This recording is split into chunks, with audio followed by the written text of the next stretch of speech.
America as parents and children. England was our mother country. Think about when you were a child. Did you always get along with your parents? Did your parents make rules that you had to follow that you objected to? Did you ever complain about those rules? Did it get you anything? No. So that's what England and America are doing. Then one day America gets out a piece of paper. They write down all their complaints, just as you would write down all your complaints about your parents. I don't like going to bed when you make me go to bed. I don't like those gross vegetables you make me eat.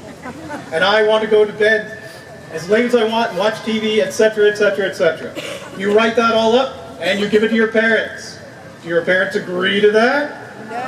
No. And that's what the Declaration was. It was a listing of our complaints. We sent it off to England. And the English don't agree to it either. That's why the war does not begin in 1776. The fighting actually started in 1775. And that's why it doesn't end in 1776. The war goes all the way till 1783. That's when the treaty is signed. It's actually an 8-year war. But basically, all it is, it's a disagreement over various rules, and we wrote the Declaration. Actually, the Declaration does not give us our independence. The bill passing or declaring independence was 2 days earlier, on July 2nd. But we figured the world needed to know why we were rebelling, declaring independence, so the Declaration of Independence is the document that explains it all.